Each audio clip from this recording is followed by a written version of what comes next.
Ayush, welcome. Zorro, welcome, Zorro. Hi guys, what are you doing? Not much. We just started an event, a New Year's Eve event. Oh, yeah, So yeah, we're just gonna be chilling out, talking about the flat Earth topic. okay. Have you been in this channel before? No, I'm very new. Okay. Have you been in the server for a long time, or you're new to the server? I'm new for the server. Okay. Well, welcome to the server. It's a very good server. And yeah, in this channel, we discuss the topic of flat Earth versus globe Earth. Have you heard about uh, flat Earth topic before? No, I have not. I guess this will be interesting to hear. Okay. Well, yeah. So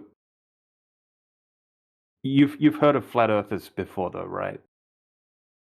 Yeah. Yeah. Yeah. So what's your opinion on the topic of flat Earth? Like, what do you think of when you hear flat Earth? Hello, world. You have background noise, my friend. Please put yourself on mute.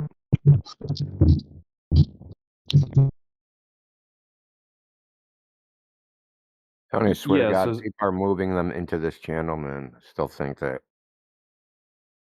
happens so much in this server, man. Crazy. So Zorro. Yeah. So Well, when we talk about flat Earth, we're not talking about a flat pizza Earth. We're not talking about a flat disk Earth instead of a globe Earth. mm, Okay, so when people think about flat Earth, quite often they just replace the globe with a little flat planet. And they think that that's what flat earthers are claiming, but that's not true. We're not claiming. so where is exactly the flat Earth according to you? Well, it's where we are. It's where everybody is. It's where we all reside. And I would consider it more like the foundation of the system that we all live in, or the floor of the system that we all live in. Right? Okay. Just like we experience, and then everything else that we experience is above us in the sky when it comes to the celestial bodies in the sky, the sun, the moon, the planets, the stars. Mm-hmm. So the ground is a flat plane, obviously with mountains and hills and valleys, but most of the known surface area of the ground is covered in water. And then when we go out and test over huge distances over the surface of the water, we don't find any curvature. So what I would say is that large bodies of water need to have a container. You can't have a large body of water without a container. So if you have a pool or a pond or a lake or an ocean, that would be a large body of water that's contained. And then the surface of the water is not curving over distance.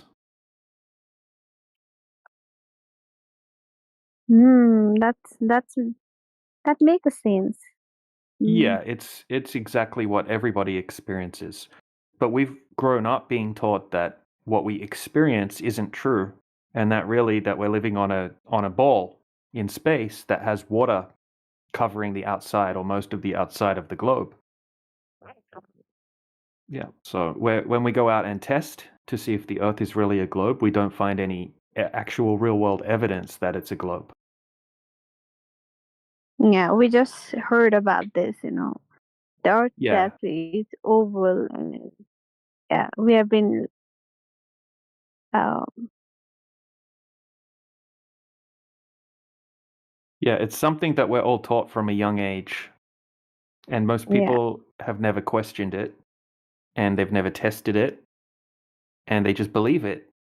Okay, so we flat earthers decided to go out and put the claims to the test in reality, and we're going out doing very long distance observations where we can see things that are far, far beyond the limitations that would be present if the Earth were a globe. For example, being able to see something that's 50 miles away that should be hidden by a huge amount of Earth curvature if the Earth were a globe. And we can consistently see things that are way too far. And then we have people going out doing long-distance laser tests. And all sorts of different tests have been done now, and we can't find any curvature.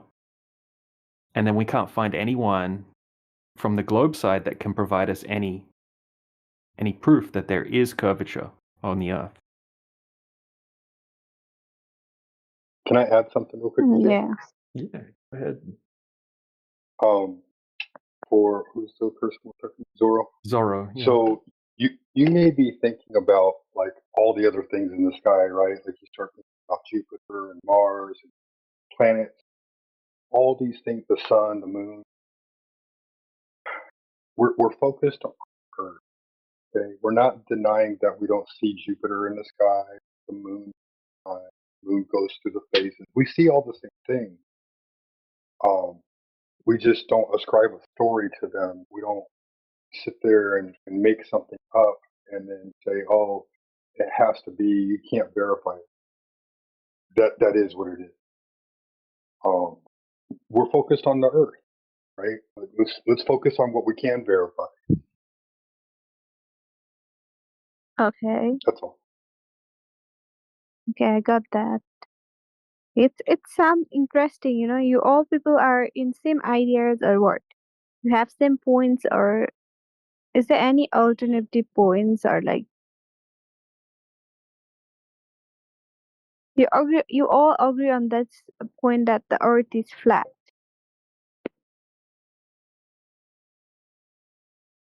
Father doesn't, or yes, that is most of us who know this. Sorry. Yes. Yeah, there's The surface of water measures flat when at rest everywhere. So if the Earth is made up of 70% of the water on the surface, and the surface of water is flat everywhere, then the Earth can't be a ball. Okay, yeah, that's something interesting and makes sense.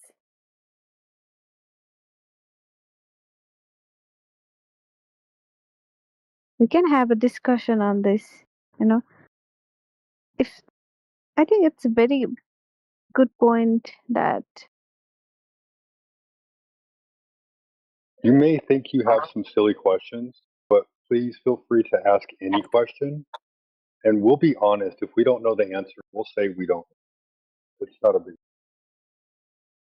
Sheepdog, your mic's a bit mm, low volume and a bit choppy.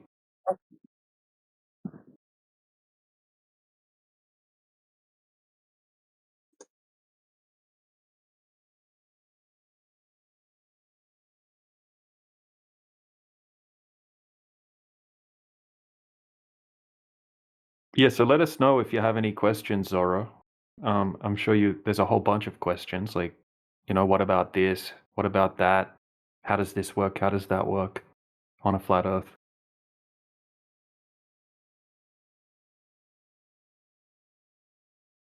It's like a good observation that Indio has. I'm looking forward to seeing what the numbers are on it.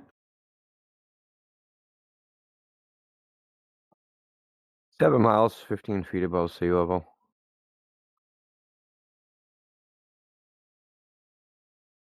Is So that the an horizon infrared? should be like 4.5 miles away, something like that.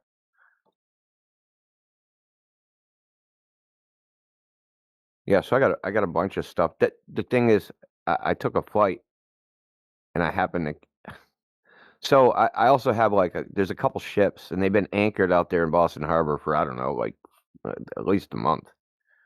I got the ships in the photographs, in a couple photographs and some video. But I also got them from the airplane, dude, and they're fucking, dude, they're way out there. It's really hard to conceive of how far these distances are. But when you're 1,000 feet above and you're looking, you're like, holy moly, dude, those ships look like they're way the hell out there. I just happened to be on a flight that took I don't know why they took that way because I've landed at Logan before and I've never landed on that runway, but they took it's like a looping where they have to fly out over the ocean and then come back around. So I got some pretty good photographs. So I didn't know this was going to happen. So on the 18th, I went to the beach because the water temperature, the air and water temperature were pretty much identical. I planned it it's hard to get especially in the Atlantic Ocean, that the air and water are the same temperature. It's pretty difficult. So, I'm like, dude, I'm jackpot. I got a good weather day. Well, good enough. It was freaking freezing. It was pretty windy. So that did mess up some observations because actually, people don't realize that wind makes shit move around itself, just the wind itself, not even like a shimmering like on a road. You kind of get like a sideways shimmering because of the wind's direction. There was probably like a 20 30 mile an hour wind that day. But I got some good stuff in infrared, so that shot's in infrared. It's not black and white, it's infrared. That's 930 nanometer infrared. The lighthouse there. So I shouldn't see any of that like shoreline or anything. Oh, that's awesome. Yeah, you can see like the choppy part of the waves, like the foam from the waves at the bottom of the. Yeah, this is a screenshot from a video, so I got like a whole video. It's like what I'm finding out, because I've never really used like a camera like a P1000. What I'm finding out is like because it was windy, it was really hard to keep that freaking thing still, and my tripod kind of sucked. But I'm finding out it takes way better video than it does still shots. Yeah, that shouldn't be true though. Yeah, I mean maybe it was because of the wind that day, because it was really, like I said, it was really freaking windy. If you look at the buoy, it might have the wind speed on there. Yeah, wind speed at 10 meters, 17 knots. Wind speed 15 knots. Yeah, that's like a 20 mile an hour wind. But that's it. So this lighthouse is right on the buoy line of sight. Like I can't find it, but I took a picture. So the buoy should have been at my horizon and the lighthouse like 2 miles past it, but I got the freaking buoy like way in front of the lighthouse. So it's like yeah, I just gotta find it.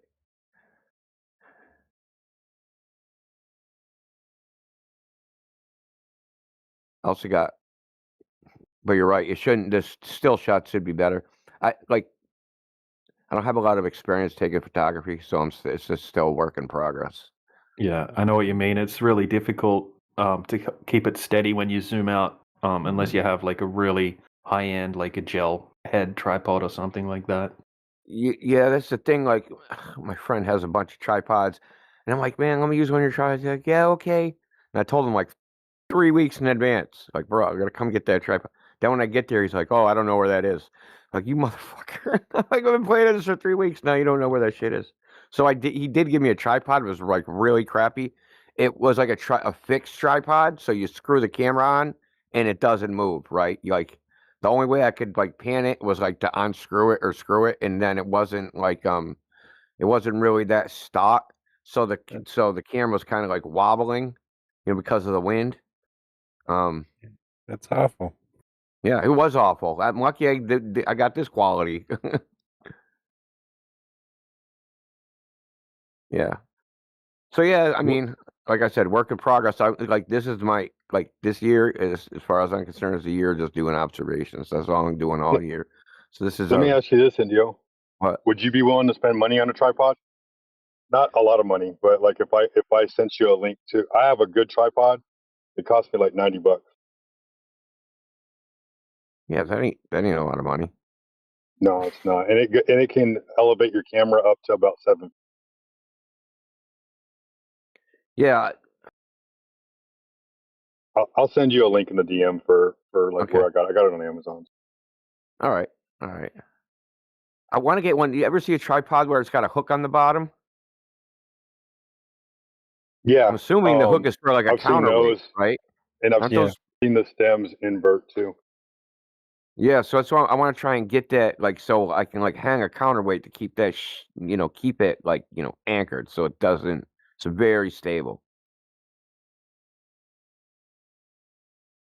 Yeah, but if it's really windy, you shouldn't be using the camera anyway. The wind distorts all the Yeah, images. I didn't have a lot of options. It's December and freaking. It was just a freak. Because typically our water temperature varies between, I would say, 37 at the coldest and only gets up to 67 the warmest, right? So finding a day, and that's in August. It is never 67 degrees in August, right? It's freaking 100 something or 90, right? So finding a day where the temperatures are the same, so I don't have to like listen to any bullshit. That's a mirage, like So I was like, this only day like where these freaking two temperatures are going to intersect, at least until like spring. So I'm like, gotta take my chances. That's awesome. I like it that you got the temperatures, and it even works against the Glober's argument for looming, because it says the water temperature is even a little bit more than the air temperature. So Yeah. And I got more. That's not the only one I got. I was like, taking screenshots like every 15 minutes of the water. This is active buoy data, right? It's like updating like every 8 minutes, right? And the buoy is in my line of sight. oh, that's awesome. Yeah, I like this. Yeah, I probably can get an exact shot with placement of the buoy. Right.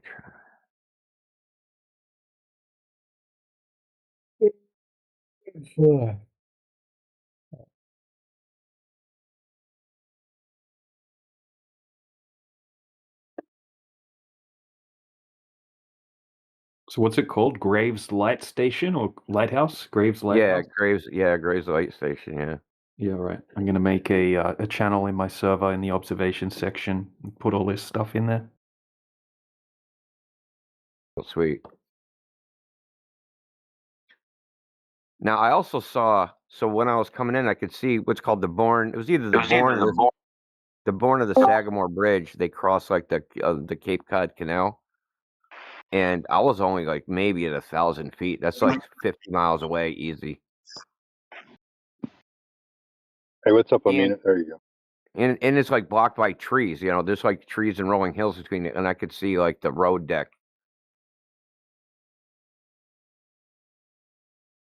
That's when I was coming in with the plane. So I took the photos on the 18th. Well, photos from the plane were yesterday. The fucking photos from Revere Beach were on the 18th. But I got more. I just really haven't had, because I've been busy. I haven't had time to like go over them super crazy.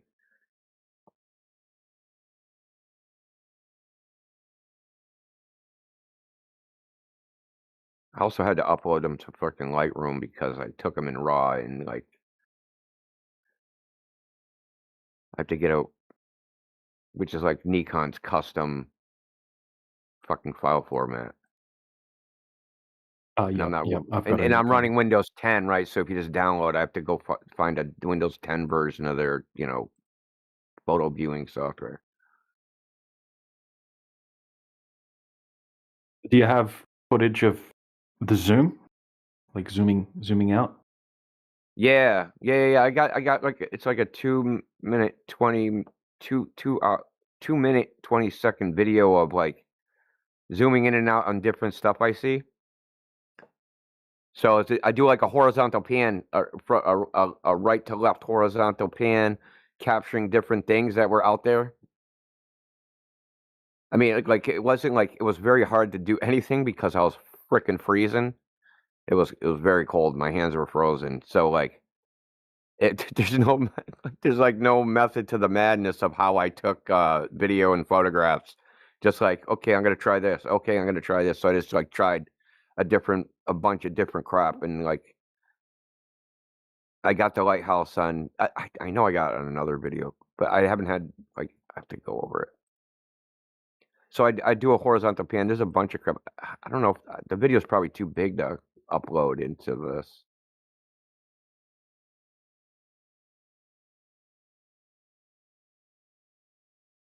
So anyway, anyone interested? So the screen, the photo, the video I posted, the photo is in visible light. The second one is in the video is in infrared light.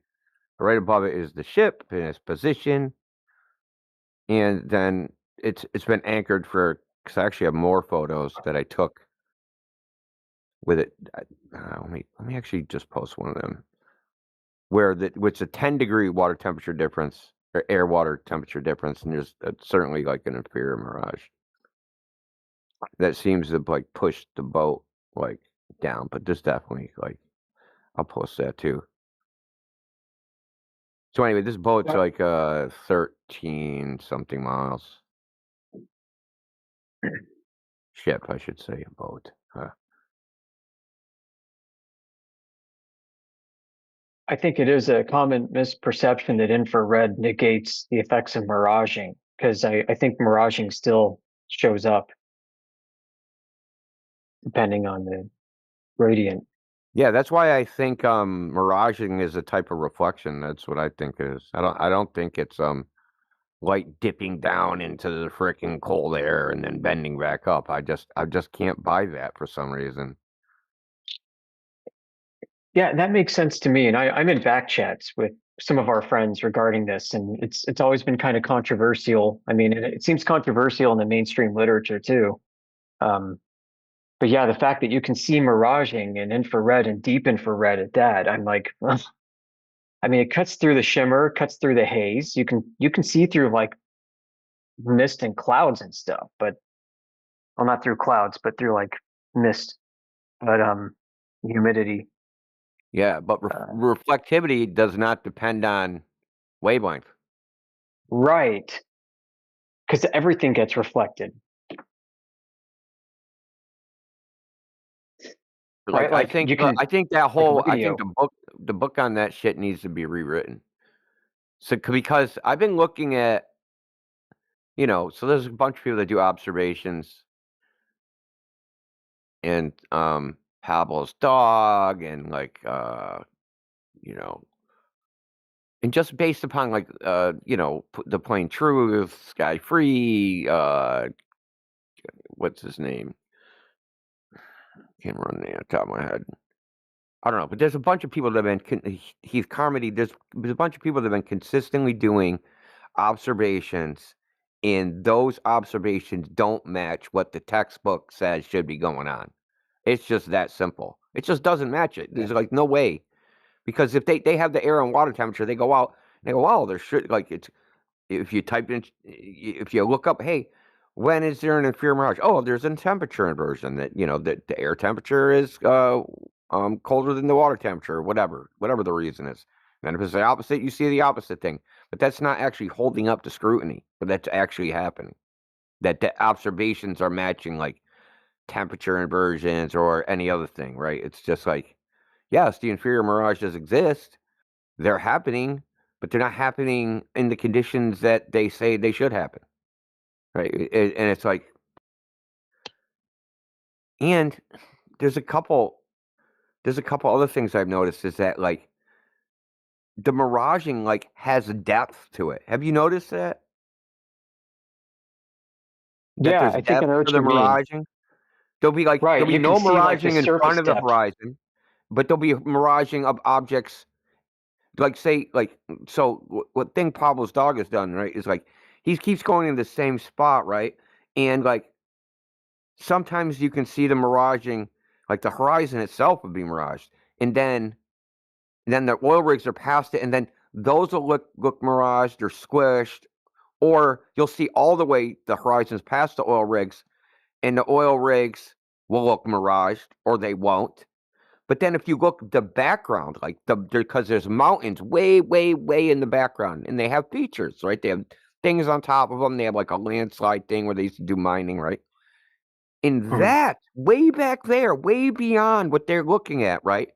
What they're looking at will be normal, but then there'll be an inferior mirage of something that's 30, 40 miles away. But there won't be one in the foreground, but there'll be one in the background, or there'll be none in the background and there'll be one in the foreground. Yeah, yeah, I know exactly what you're talking about. Yeah, there's depth to it. So it's taking place at a specific location. It's not like it's affecting everything behind it. It's only affecting what's there. Yeah, Well, so here's so what another does that mean for question: the is there path a of light that's focal going point? through it? Is there a focal Right. point? Like if you take the camera and you move yourself back a mile, will that object still look miraged? Right. Well, you Right? change your angular relationship to it, so it may not be anymore because Yeah, there's a exactly. surface. There's a surface that's reflecting at a specific critical angle to your eye from that particular location that you're standing to that particular point. And if you change that angular relationship, then it disappears. So what would be cool is like find a location, an ocean spot, right, where there's a road or something that goes right, that points right at the ocean, right? It's perpendicular to the ocean. Something where you can move the camera perpendicularly to the ocean. So you can take, so not moving the height, right? Not moving the camera up and down, but moving it back and Right. forth.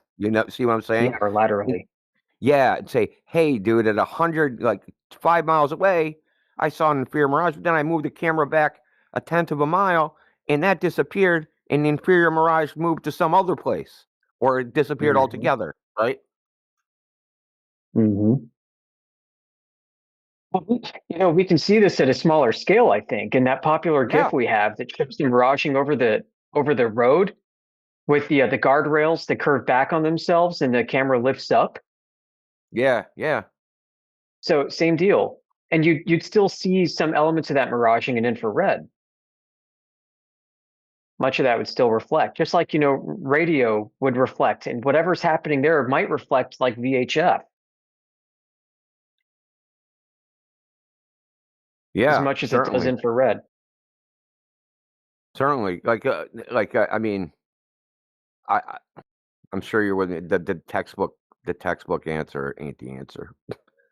Hmm. And it definitely isn't some simple spherically symmetric atmosphere of or very just Oh spherically symmetric gosh. density gradient that bends rays around a ball. That's horseshit. Where do you find this uniformity in nature? That's a philosophical issue too that I keep bumping into in my research on geodesy. As a matter of fact, this uniformity of nature when they're like measuring they're trying to measure the angular distance relationship of the stars over the surface. I've been on this kick, dude. Like, Where the fuck is there a ball in nature? yeah, exactly. Look, where is there any ideal geometric shape in nature? When you actually see one, everyone goes, "Holy crap! Look at what nature did." It's like an amazing. Becomes a tourist attraction, right? If it's anything like our abstract ideas of shapes, right? Like holy crap, look what nature did. And in fact, usually when we see something like that, we go, oh, that's actually man-made. Nature didn't make that, right? So there's actually controversies about this where people are like, this rock has to be man-made because it has 90-degree angles, like the Bimini Highway, right? You've heard of that, the Bimini Highway? Yep. Bimini Yeah, Road, yeah. yeah. So they're like, well, it's this has to be man-made. Nature doesn't do this. Gosh. So I've come across a book. I need to grab a copy of it. Maybe you've heard of this. The Measure of All Things, The 7-Year Odyssey and Hidden Error That Transformed the World by Ken Alder. It's a book that basically tears apart the history of the meter, how the meter came to be. And the guy goes in and talks about all the doctoring of field notes that happened, how they used math to average out anomalies and threw out data that didn't match what they expected. Kind of like when they went to go survey these arcs of parallels, like in the Himalayas, and they expected a deflection of the vertical, and it didn't happen in the Himalayas like they wanted. And so they threw out that data and said, "Oh, we've got no deflection of the vertical here." I mean, I just find this happening again and again and again. And they're doing it Yeah, with there's optical one. effects. There's one. There's a whole geodetic surveying freaking paper, and they surveyed some part of California, and they I don't want to say threw it out, but they like did some massive cult called, the measurement data is because this thing called unequal refraction error. Because when you're surveying uphill versus surveying downhill, you're looking either up into the less air or down into more air at a like a 45-degree angle because we're going up mountains, right? And that Yeah. there's an unequal refraction error that came about in this survey of this section of California.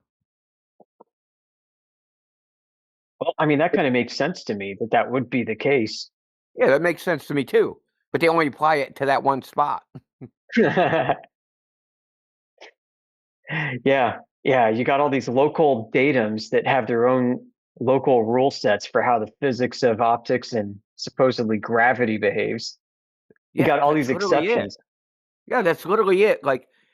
I've looked at a lot of the literature, like the surveying literature. They really made a pretty good effort to deal with refraction as a concept in the National Geodetic Survey, right? They just the National Geographic how do they call it? NGS, whatever. NGS, there's a lot of 70s publications about refraction that came out of NGS. And I'm not saying they reach any conclusion, but they actually, there was a lot of work done by the NGS during the 70s, man. I read a lot of stuff, and they actually did a lot of data. You know what I mean? Data collection. There isn't like abstract shit. These guys are out in the field doing stuff. You know what I mean? Actually measuring, measuring the displacements, measuring the best time, the dates. They're even measuring like, okay, our fucking rods, dude. How do our rods change in size based upon different weather conditions? Like Right. they went, Right. yeah, they went through a lot of effort. But I'm not saying that they reached any conclusion, but they collected the data. So you have things like, oh, we did this survey and we have this unequal refraction error thing. Okay, fine. But they never took that information, right, and changed their practice of surveying, right? That's what I'm saying is that they like there's a lot of like information out there that they collected, but it never made it into their techniques. Right, because they were just like, oh, we'll just invent this thing called, we'll just use this GPS thing. We'll just do everything electronically now and have this abstract, idea of a ball. Yep. Right. Yep. Yep. And now with computers, they can take all of their localized exceptions, call it the geoid, right? Every locality gets its own exceptions to these rules, and they can automate it. Yeah, you get a lot of these people that come in here and make the argument that when you're doing navigation, you're like, there's cloud cover, you can't see any of the lights in the sky, stars, sun, moon, whatever. And then you're like, okay, find your latitude and longitude. Oh, that's easy. I just GPS. Yeah. Yeah, I mean it's true. They go to this extreme effort, but then they cram everything into a reference ellipsoid. And you're like, okay, where'd you get the seed data for your reference ellipsoid? And it goes back to freaking Eratosthenes. You're like, what the hell? Like you I can build know, a right? timeline. It all goes back to Eratosthenes every time, It man. does. It does. I'm going through history here, so I got started building a timeline here. You have basically Eratosthenes going to Hipparchus, going to Ptolemy, going to a guy named Jean freaking Fenel or something in the 1520s, where he took the Eratosthenes globe concept and all that, and he decided to try and measure the Earth by using the number of revolutions his wagon wheel went from one town to another. Not even joking. Like this then gets rolled into freaking Newton and gets further wrapped up into the Cassini versus the Cassini-Newton oblate-prolate debate. And the French king commissioned these guys to go to Peru and Lapland to try and measure arcs. And then those guys fudged all their data and faked it. And they started discovering the deflection of the vertical. They would plug all this into the Eratosthenes ellipsoid, like everything. everything goes back to the freaking Eratosthenes from antiquity all the way through the Renaissance and post-Renaissance era to the modern age. It's all based on freaking Eratosthenes, and it just blows my damn mind. And you got to ask, like, if Earth is a globe, guys, they got fucking lucky. Like, what are the chances? No shit, right? Yeah. Because it all goes back to assuming parallel light rays from a star from a sun that's so big and so far away that the flat surface of Earth that we can measure was geometrically transferred to a flat surface of the sun to produce parallel rays to a curving Earth, to a point of convergence. Like the flat globe thing, I mean, the reason why Eratosthenes didn't prove anything either way is because there's a geometric equivalence between whether or not you've got diverging rays from a source to a flat Earth, or from a flat source of parallel rays to a small Earth. And so you have the geometric relationships preserved. And the tiebreakers, the only way to tie break it is either to measure whether or not the light rays are parallel, and or to measure the surface of the Earth to see if it curves. And it doesn't freaking curve. Well, the sky curves? No. Yeah, I mean the sky. That's kind of where I am. We're these people with their geodesy, right? And they've got the geoid, and the timing of stars don't line up with where it should be on an ellipsoid assumption. And so they blame gravity being unequal, and they don't actually measure. They don't actually measure gravity bending things so much as they have like these pendulums that swing, and they claim that the pendulums aren't swinging as fast over here as they are over there due to gravity difference. I know, You know, like we're talking about, like, these are like they're just completely unjustified inferences that are reliant on so many assumptions that they just don't hold water, right? Whatever happened to, like, these guys, they come in here, they go, Occam's razor. You guys don't actually believe in Occam's razor in any sense at all. Yeah, it's like, you want to talk Like, Occam's razor. Let's talk about how the geoid was made in the context of Occam's razor, and look at all the shit that they're doing. They're swinging pendulums. They're looking at stars, comparing it to astronomical almanacs, and they're holding up plumb lines, and they're comparing them to pendulum swings, and they're comparing them to clocks, and they're in the freaking jungle. Right? have you ever And actually somehow, seen the pendulum data? Like that Shineland Mountain or whatever, Scotland Mountain, where they, like, is that data actually even, like, available? What did they actually measure? right. Well, they're That, taking their fucking pendulums through like the Himalayas and through Africa and through India oh and yeah, it'll comparing still them to work plumb after that. lines. Jesus Christ, bro. And they're grabbing 100-foot chains. Like, so when they did, I think the India, that famous India arc measurement, and when was that, like the early 1800s? Yeah, When they went from yeah. like north to south, they used 100-foot freaking rusty metal chain. And after like several thousand leapfrogs of it, because they'd have to take the chain and stretch it out and measure each link and make sure that it's accurate, and they'd have to then disassemble it and then pull it tight again for another 100 feet and then do the same thing.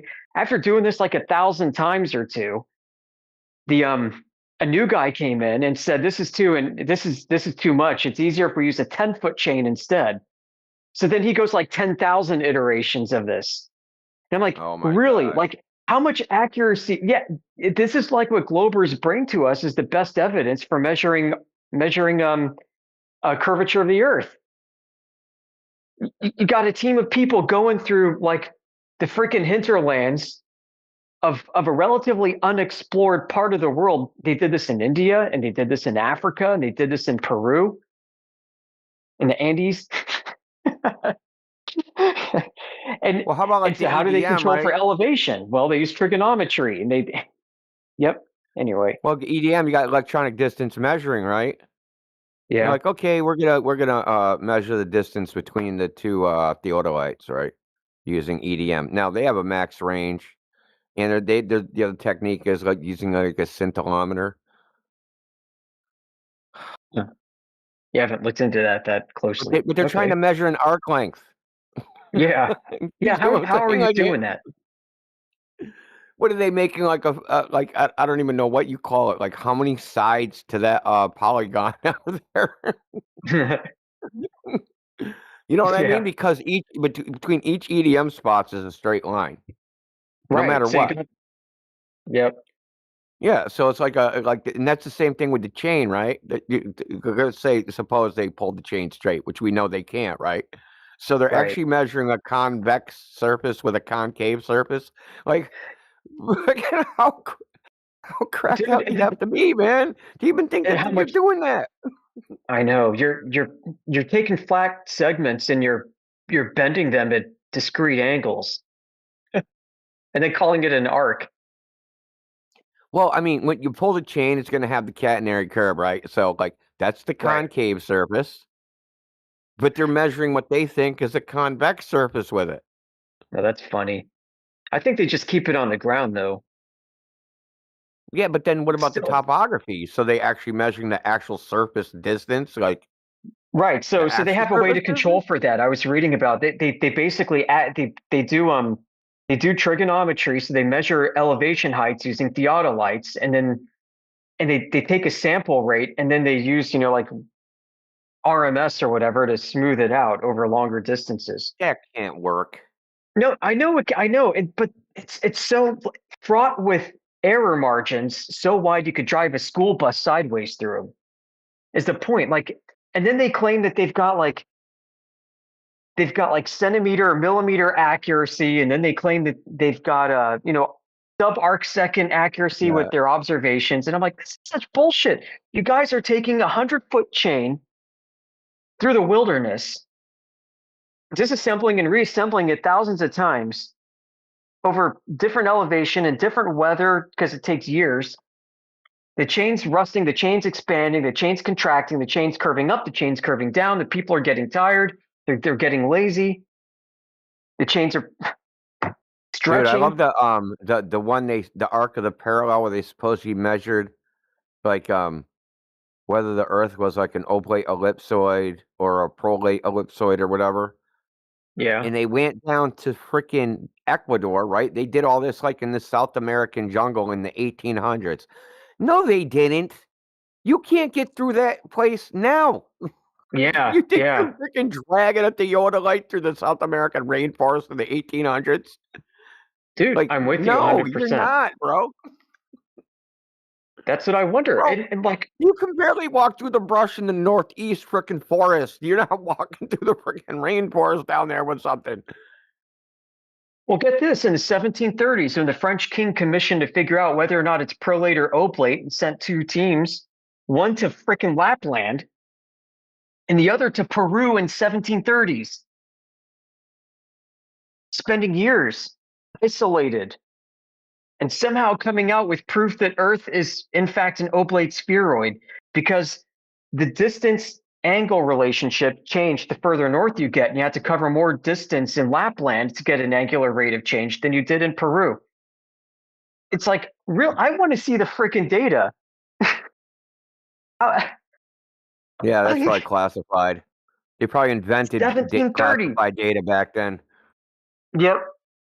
Yep. I mean, how rigorous could they have been with their methods at the time? I mean, I'm surprised that they didn't get freaking, eaten by Native Americans in the 1730s down there.